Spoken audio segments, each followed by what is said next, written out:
എന്നാൽ അർജുനോട് കലഹിക്കുന്ന ഞാൻ അർജുനോട് ഉള്ളിൽ ഒരു ദേഷ്യവും വിചാരിച്ചിട്ടല്ല, കോപത്തോടു കൂടിയുമല്ല ചെയ്യുന്നത് എന്ന് പറയും.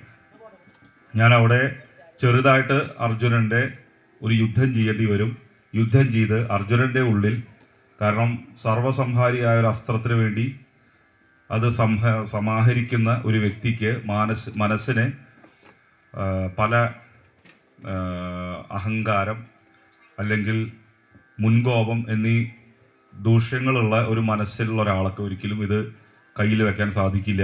കാരണം കോപാധിക്യം കൊണ്ട് പെട്ടെന്ന് അത് പ്രയോഗിക്കാൻ സാധ്യതയുള്ളത് കൊണ്ട് അർജുനൻ്റെ ഉള്ളിൽ താനൊരു വില്ലാളി വീരനും എല്ലാ ആയുധങ്ങളിലും അതിപ്രഗത്ഭനാണ് എന്നുള്ള അദ്ദേഹത്തിൻ്റെ ഉള്ളിലെ ഒരു അഹങ്കാരത്തെ ഇല്ലായ്മ ചെയ്യണം. അതിന് വെറും ഒരു കാട്ടാളനായ ഒരാൾ വന്നിട്ട് അദ്ദേഹത്തെ പരാജയപ്പെടുത്തുന്നതായി അദ്ദേഹത്തിന് തോന്നിപ്പിക്കണം. അതിനുവേണ്ടി ഞാൻ അദ്ദേഹമായിട്ട് യുദ്ധം ചെയ്യാൻ തീരുമാനിച്ചിരിക്കുകയാണ് എന്ന് ശിവൻ പറയും. അങ്ങനെ ഇവർ കാടിളക്കിക്കൊണ്ട് എല്ലാവരും കൂടിയിട്ട് വല വിരിച്ച്, മൂകാസുരനാകട്ടെ കരിക്കുന്നിന് പോലെ വലിപ്പമുള്ളൊരു പന്നിയുടെ വേഷത്തിലാണ്, രൂപം ധരിച്ചിട്ടാണ് വനത്തിലൂടെ അർജുനനെ ലക്ഷ്യമാക്കിയിട്ട് ഓടുന്നത്.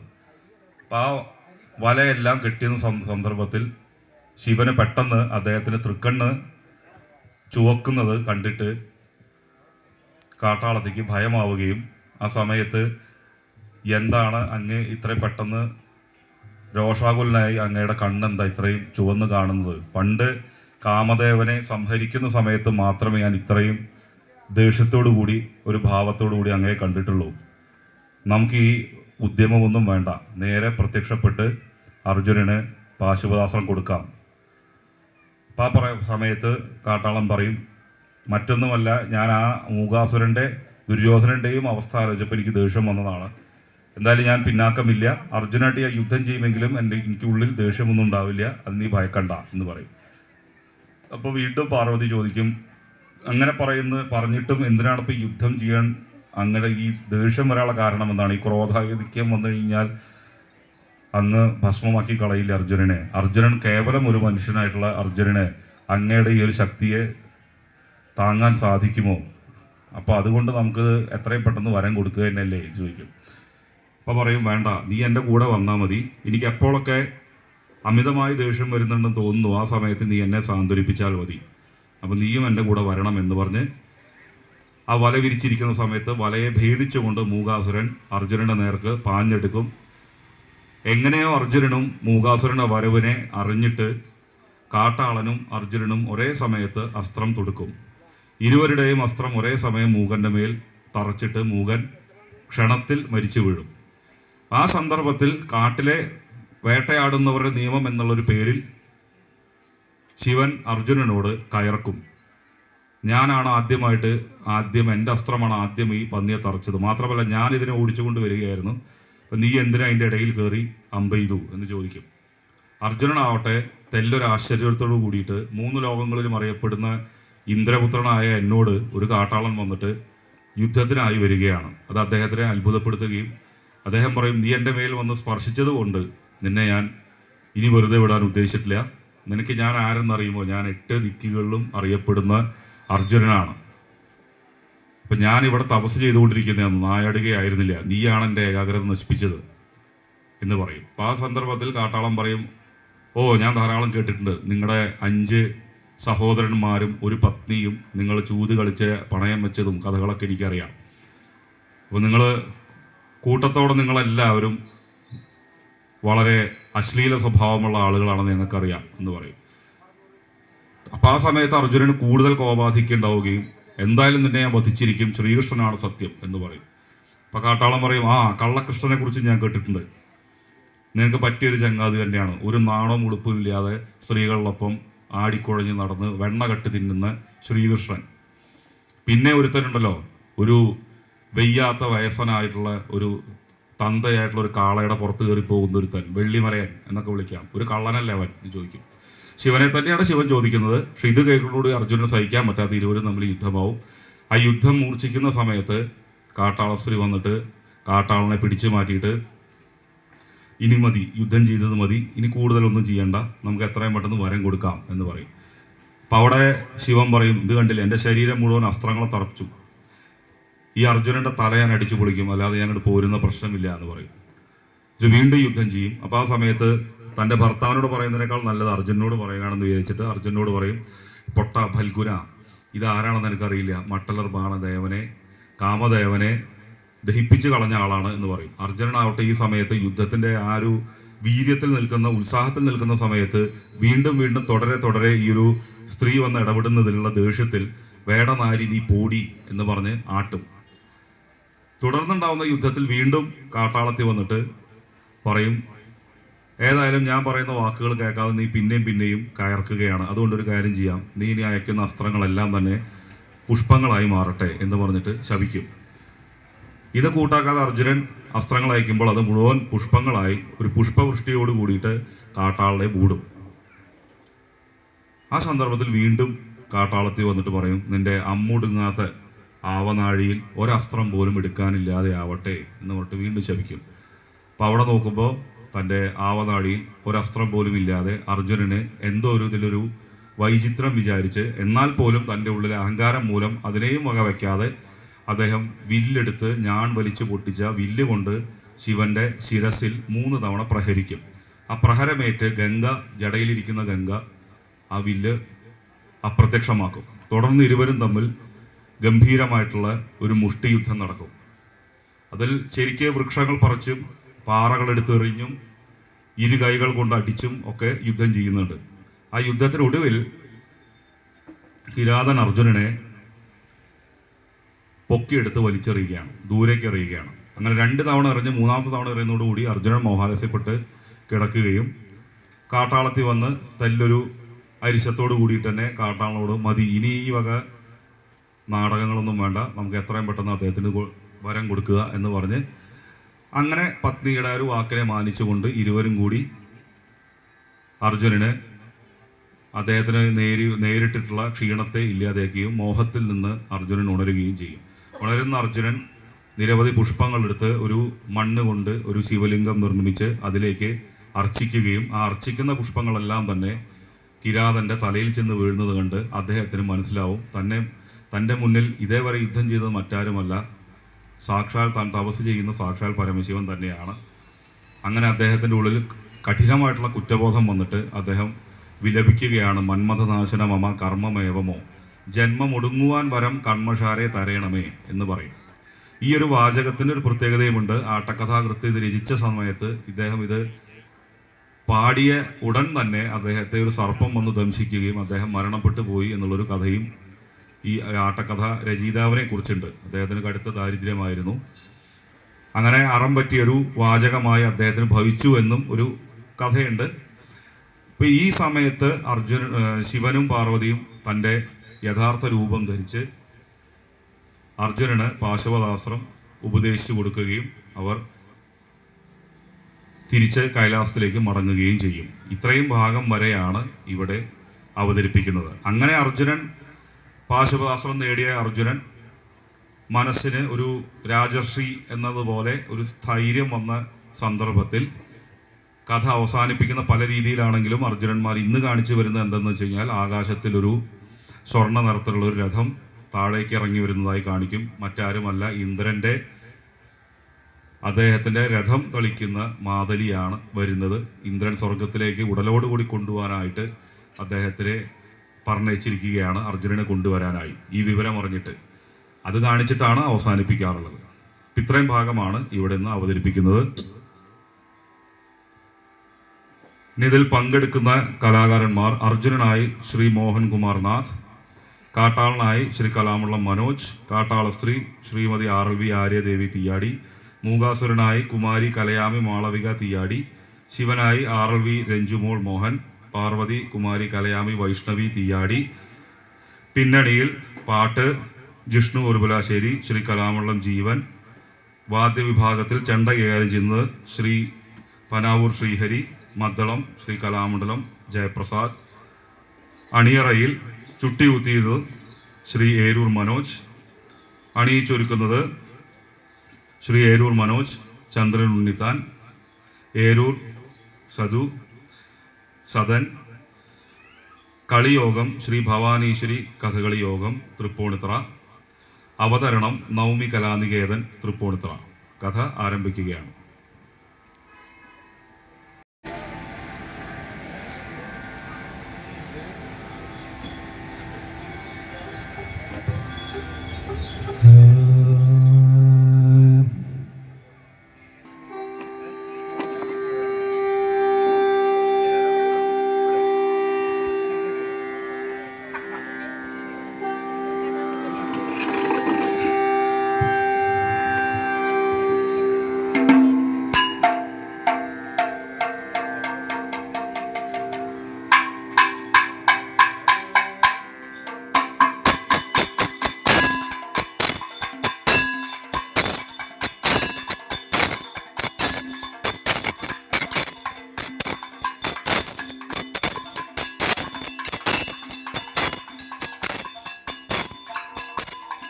ലോകാനന്ദ വിധായിനി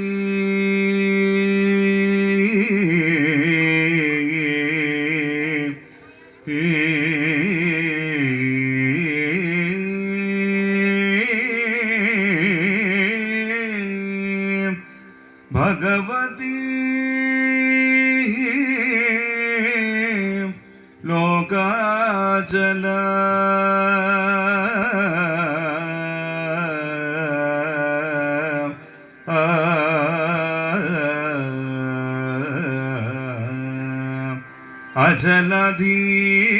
അചലധീശ്വരി ലോകേ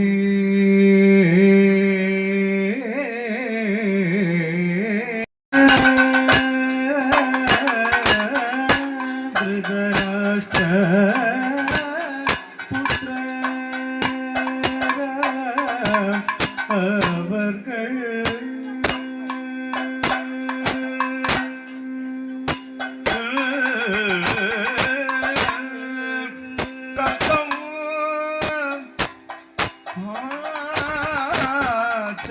ചതികാട്ടി ഞങ്ങളെ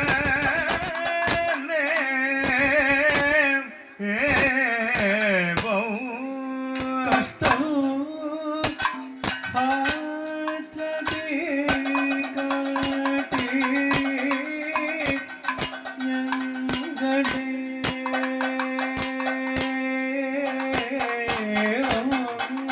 കഷ്ടം ചതികാട്ടി ഞങ്ങളെ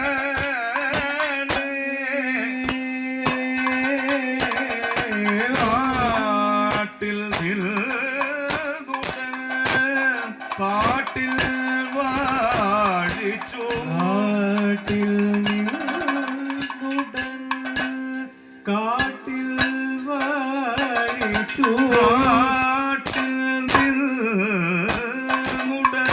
കാട്ടിൽ വാഴിച്ചു കാട്ടിൽ വാഴിച്ചു കാട്ടിൽ മൂടൻ കാട്ടിൽ വാഴിച്ചു മട്ടലർ ശരണഷ്ടികര ജയ ജയ ശരണഷ്ടികര ജയ ജയ മട്ടലർ ശരണഷ്ടികര ജയ ജയ ശരണഷ്ടികര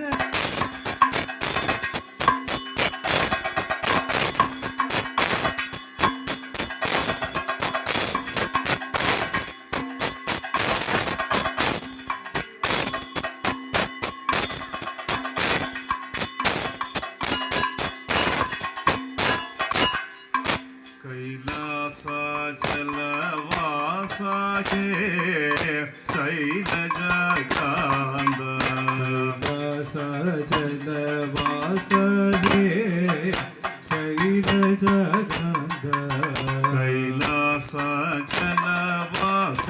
हे शैलजकान्त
കടകേണം ശുഭഗൗരവം തിരുമൈ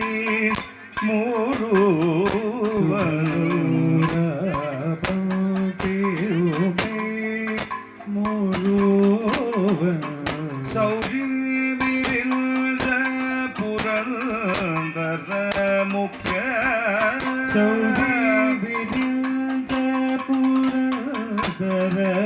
മുഖ്യ മലർ ശരൽ തന്റെ പടുത വേർപ്പെടുത്തോരു മലർ ശരൽ തന്റെ പടുത വേർപ്പെടുത്തോരു നിടിലച്ചങ്കനൽ കൊടുകുറി ചേർന്നു വിളങ്ങുന്ന ചെങ്കനൽ തൊടുകുറി ചേർന്നു വിളങ്ങുന്ന ഉരകാഞ്ചികൾ നിന്നു തനൂർ